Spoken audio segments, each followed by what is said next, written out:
نحمده ونصلي ونسلم على رسوله الكريم أما بعد فأعوذ بالله من الشيطان الرجيم بسم الله الرحمن الرحيم والشعراء يتبعهم الغاوون ألم تر أنهم في كل واد يهيمون وأنهم يقولون ما لا يفعلون إلا الذين آمنوا وعملوا الصالحات وذكروا الله كثيرا وانتصروا من بعد ما ظلموا وسيعلم الذين ظلموا أي منقلب ينقلبون صدق الله مولانا العظيم اللهم صل على سيدنا محمد وعلى آل سيدنا محمد وبارك وسلم سورة شعراء کی آیت نمبر 224 تا 227۔ مشرک لوگ نبی اکرم صلی اللہ علیہ وسلم سے متعلق طرح طرح کی باتیں کیا کرتے تھے۔ کبھی وہ آپ کو معاذ اللہ کاہن کہتے، کبھی جادوگر کہتے اور کبھی شاعر کہتے۔ ان آیات میں اللہ تبارک و تعالی نے شاعری کی نفی فرمائی ہے کہ آپ صلی اللہ علیہ وسلم کا شعر و شاعری سے کوئی تعلق نہیں ہے۔ شاعری ایک فن ہے جو قدیم زمانے سے چلا آ رہا ہے، اور شاعری ایک ایسی چیز ہے جو ہر زبان کا موضوع سخن رہا ہے، اور عرب میں تو یہ شاعری بام عروج پہ تھی جب قرآن حکیم کا نزول ہو رہا تھا۔ آج بھی پرانی کتابوں میں اور ادب کی کتابوں میں عربی شعراء کو دیکھا جا سکتا ہے۔ عرب میں ہزاروں کی تعداد میں بڑے بڑے شعراء گزرے ہیں۔ اسی طرح فارسی زبان میں بھی شاعری کو عروج ایک زمانے میں حاصل ہوا تھا، اور فارسی زبان میں بھی بڑے بڑے شاعر پیدا ہوئے۔ اسی طرح انگریزی زبان کو دیکھا جائے اور دوسری زبانوں کو بھی دیکھ لیا جائے تو حضور اکرم صلی اللہ علیہ وسلم پر جب قرآن حکیم نازل ہو رہا تھا تو اس وقت مکہ کے مشرکین آپ کو شاعر بھی کہتے تھے اور آپ کے کلام کو شاعری سے تعبیر کرتے تھے۔ حالانکہ جو لوگ شعر و شاعری کو جانتے تھے اور شعر و شاعری کے رموز سے واقف تھے، وہ خود بھی اقرار کرتے تھے کہ قرآن پاک کو شعر و شاعری سے کوئی تعلق نہیں ہے۔ چنانچہ حدیث شریف میں آتا ہے کہ حضرت ابو ذر غفاری رضی اللہ تعالیٰ عنہ کے بھائی حضرت انیس رضی اللہ تعالیٰ عنہ، جو بہت بڑے شاعر تھے عربی زبان کے، جب وہ مکہ مکرمہ آئے اور آ کر نبی اکرم صلی اللہ علیہ وسلم سے ملاقات کی، تو اس کے بعد وہ جا کر اپنے بھائی سے کہتے ہیں کہ میں نے حضور اکرم صلی اللہ علیہ وسلم کا پیش کردہ کلام بھی سنا ہے، مگر یہ کلام کاہنوں والا کلام نہیں ہے، کیونکہ بحیثیت کاہن میں خود بھی کہانت سے اور کاہن کے کلام سے واقف ہوں۔ اور پھر ساتھ کہتے ہیں کہ میں نے شاعروں کا کلام بھی سنا ہے، میں شعر و شاعری کے فن سے بھی واقف ہوں۔ نبی اکرم صلی اللہ علیہ وسلم جو کلام پیش فرما رہے ہیں وہ کسی شاعر کا کلام بھی نہیں ہے، بغیر کسی شک و شبہ کے یہ اللہ کا کلام ہے جو اللہ رب العزت نے اپنے بندے پہ نازل فرمایا ہے۔ اللہ تبارک و تعالیٰ ارشاد فرماتی ہیں وَالشُّعَرَاءُ يَتَّبِعُهُمُ الْغَاوُونَ، اور شاعروں کے پیچھے چلنے والے اکثر گمراہ لوگ ہوتے ہیں۔ یہاں پر اللہ رب العزت نے شعر و شاعری کے فن کے 3 نقائص بیان فرمائے ہیں۔ پہلا نقص تو یہ ہے کہ اس کے متبعین اکثر گمراہ لوگ ہوتے ہیں، اور دوسرا نقص یہ بیان فرمایا کہ أَلَمْ تَرَ أَنَّهُمْ فِي كُلِّ وَادٍ يَهِيمُونَ، کہ آپ نے دیکھا نہیں کہ شاعر لوگ تخیلات کی ہر وادی میں بھٹکتے پھرتے ہیں، طرح طرح کے تخیل باندھتے ہیں اور بے تکی سی باتیں کرتے ہیں جن کی کوئی بنیاد نہیں ہوتی، نہ ہی کوئی جڑ ہوتی ہے، بس ایک خیالی گھوڑے ہیں ان کے پاس جو دوڑاتے رہتے ہیں۔ اور اللہ تبارک و تعالیٰ نے اس فن کا تیسرا عیب بھی یہاں پر بیان فرمایا، فرمایا وَأَنَّهُمْ يَقُولُونَ مَا لَا يَفْعَلُونَ، شاعر لوگ وہ کچھ کہتے ہیں جو خود نہیں کرتے، گویا ان کے قول اور ان کے فعل میں تضاد پایا جاتا ہے۔ عام طور پر دیکھا گیا ہے کہ شاعر لوگ نشہ باز ہوتے ہیں اور اخلاق سے گری ہوئی حرکتیں بھی ان سے صادر ہوتی رہتی ہیں۔ ان کے کلام میں بالعموم عشق و محبت کی داستانیں ہوتی ہیں اور وہ بھی فرضی ہوتی ہیں، اس لیے فرمایا کہ ان کے پیچھے چلنے والے بھی بالعموم گمراہ لوگ ہوتے ہیں جو سچ اور جھوٹ میں امتیاز کرنے سے عاری ہوتے ہیں۔ اور یہ بات تو سمجھ میں آنے والی ہے کہ جس چیز کی بنیاد ہی جھوٹ اور وہم پر ہو، تخیل پہ ہو، تو اس کا اتباع گمراہی کے سوا اور کیا ہو سکتا ہے۔ اور لوگوں میں تو اس بات کو دیکھا جاتا ہے کہ جس قدر کوئی جھوٹی بات ہی پیش کرے گا اسی قدر وہ لوگوں کو اچھی محسوس ہوگی۔ جس شعر میں ہوائی گھوڑے دوڑائے گئے ہوں وہ زیادہ اچھا لگتا ہے لوگوں کو۔ جاہلیت کے زمانے کا امرؤ القیس ایک مشہور عرب زبان کا شاعر گزرا ہے۔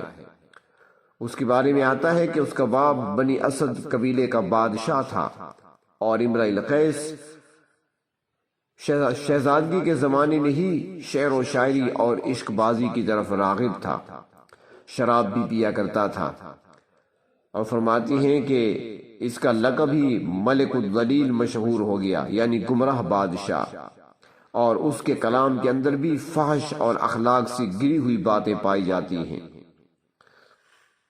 تفسیر معالم العرفان میں ہے کہ حضرت مولانا اشرف علی تھانوی رحمۃ اللہ علیہ شعر و شاعری کی ایک مثال بیان کرتے ہوئے فرماتے ہیں کہ ایک شاعر نے اپنے محبوب کا تذکرہ اس طرح کیا ہے کہ اے رشک مسیحا تیری رفتار پہ قربان، 100 بار میری لاش ٹھوکر سے جلا دی۔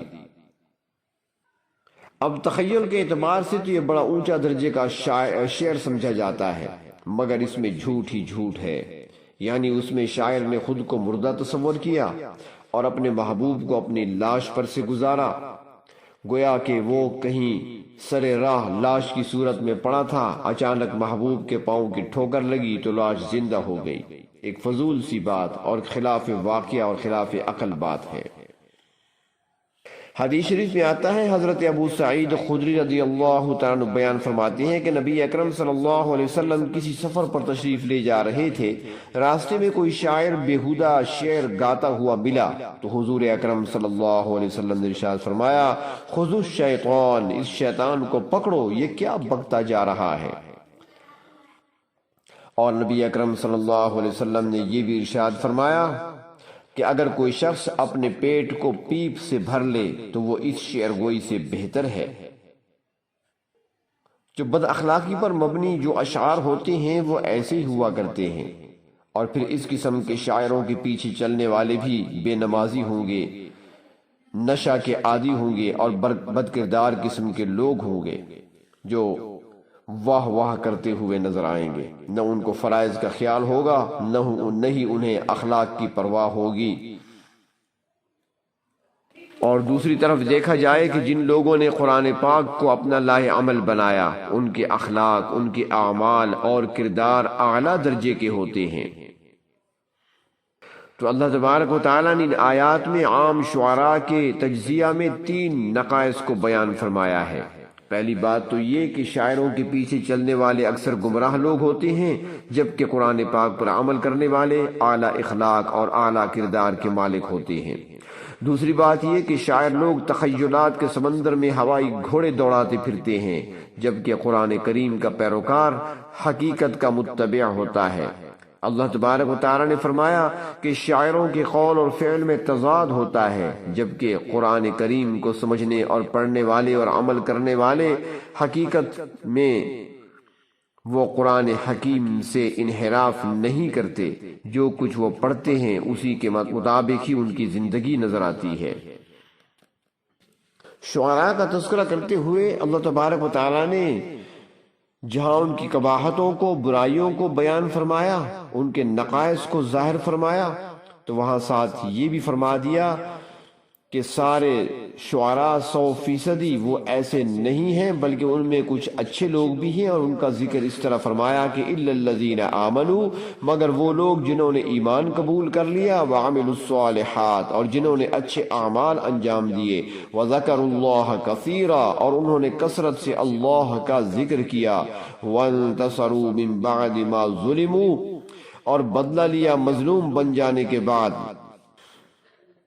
یعنی کہ ایسے شاعروں کا کلام حقیقت پر مبنی ہوگا۔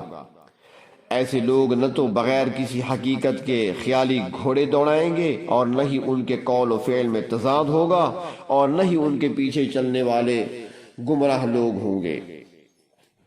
تو اس قسم کے شعراء نبی اکرم صلی اللہ علیہ وسلم کے صحابہ میں بھی موجود تھے۔ تفسیر معالم العرفان میں ہے کہ حضرت ابو بکر صدیق، حضرت عمر فاروق، حضرت علی المرتضی رضی اللہ تعالی عنہم خود شعر کہتے تھے، اور کون نہیں جانتا کہ یہ تو وہ شخصیات ہیں جو امت میں سے اکابرین تصور کیے جاتے ہیں، عشرہ مبشرہ میں سے شامل ہیں۔ اور اس طرح حضرت حسان بن ثابت چوٹی کے شعراء میں سے تھے۔ نبی اکرم صلی اللہ علیہ وسلم نے خود ان کو کفار کی مذمت میں شعر کے کہنے کی دعوت دی تھی۔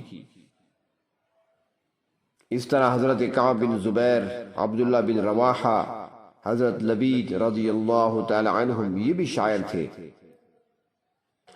البتہ لبید شاعر تو تھے، مگر اسلام لانے کے بعد انہوں نے شعر کہنا چھوڑ دیا تھا۔ اللہ رب العزت نے ان کو لمبی عمر عطا فرمائی تھی۔ انہوں نے 90 سالہ زندگی جاہلیت کے دور میں گزاری، اور پھر اسلام لانے کے بعد 60 سال مزید دنیا میں رہے۔ تو وہ خود فرمایا کرتے تھے کہ جب سے مجھے قرآن ملا ہے، میرے لیے یہی قرآن کافی ہے، اب مجھے شعر و شاعری سے کوئی رغبت نہیں ہے۔ اسی طرح حضرت ابو سفیان رضی اللہ تعالیٰ عنہ وہ بھی شاعر تھے۔ تو ایسے شعراء بھی گزرے ہیں، اچھے شعراء، مگر ہیں وہ کم تعداد میں جنہوں نے اسلام کی خدمت کی ہے اپنے شعروں کے ذریعے سے۔ تو اللہ تبارک و تعالیٰ نے ان کو یہاں پر مستثنا فرمایا ہے۔ ایسے شعراء گزرے ہیں جنہوں نے اپنے اشعار کے ذریعے سے اسلام کی خدمت بھی کی ہے، اور مسلمانوں کے ایمان کو بھی ابھارا ہے۔ مولانا روم رحمت اللہ علیہ کا شمار بھی اسی میں ہوتا ہے۔ انہوں نے بھی اپنے شعروں کے ذریعے سے علم عقائد کو بیان فرمایا، اور بہت سارے حقائق اور بہت ساری قیمتی باتیں اور نصیحتیں عمدہ انداز میں اپنے اشعار میں کہی ہیں۔ حضرت شیخ سعدی رحمت اللہ علیہ نے بھی اپنے اشعار کے ذریعے سے نصیحتیں فرمائی ہیں۔ اسی طرح ہمارے ہاں دیکھا جائے تو اردو زبان میں علامہ ڈاکٹر اقبال، جو کہ ہمارے قومی شاعر بھی ہیں، انہوں نے بھی ملت اسلامیہ کا دفاع بھی کیا ہے، اسلامی تہذیب کو اجاگر کیا۔ انہوں نے اپنے کلام میں انگریزی تہذیب و تمدن کی مذمت بھی کی ہے۔ عام شعراء تو عشق و محبت کے افسانے ہی گھڑتے رہتے ہیں، جن سے قوم و ملت کو کوئی فائدہ نہیں پہنچتا، بلکہ ایسے اشعار کے ذریعے سے تو بے راہ روی کو فروغ دیا جاتا ہے۔ مگر ایمان اور اچھے اعمال کرنے والے، اللہ کے ذکر سے اپنے دلوں کو روشن کرنے والے شعراء، جب انہوں نے قلم اٹھایا اور انہوں نے شعر کہنا شروع کیے، تو انہوں نے ہمیشہ مظلوموں کی مدد کی ہے، ظالموں سے بدلہ لیا ہے۔ انہوں نے قوم کی بھی خدمت کی ہے اور امت کی بھی خدمت کی ہے، مسلمانوں کو اپنا مقام بھی یاد کرایا ہے، اور اپنی کھوئی ہوئی دولت کو اور عزت کو دوبارہ حاصل کرنے کی طرف رغبت بھی دلائی ہے۔ فرمایا وَسَيَعْلَمُ الَّذِينَ ظَلَمُوا، ظلم کرنے والے عن قریب جان لے گے کہ أَيَّ مُنْقَلَبٍ يَنْقَلِبُونَ، کہ وہ کس کروٹ پر بیٹھتے ہیں۔ ان کی شعر و شاعری اور دیگر افعال اور کردار کا پتہ چل جائے گا کہ انہوں نے دنیا میں کیا کیا کارنامے انجام دیے۔ انجام آگے آ رہا ہے، پھر پتہ چلے گا کہ ان کا اونٹ کس کروٹ بیٹھتا ہے۔ سورت کا آغاز قرآن حکیم کی صداقت سے ہوا تھا، آخر میں پھر قرآن حکیم کی صداقت کو بیان کرتے ہوئے آخرت کا ذکر بھی آخری آیت میں کر دیا گیا۔ اللہ تبارک و تعالی قرآن حکیم کو سمجھنے اور اس پر عمل کرنے کی توفیق عطا فرمائے۔ سورۃ الشعراء اللہ کے فضل و کرم سے مکمل ہوئی زندگی باقی تو سورۃ نمل کا آغاز ہوگا۔ وآخر دعوانا ان الحمد للہ رب العالمین۔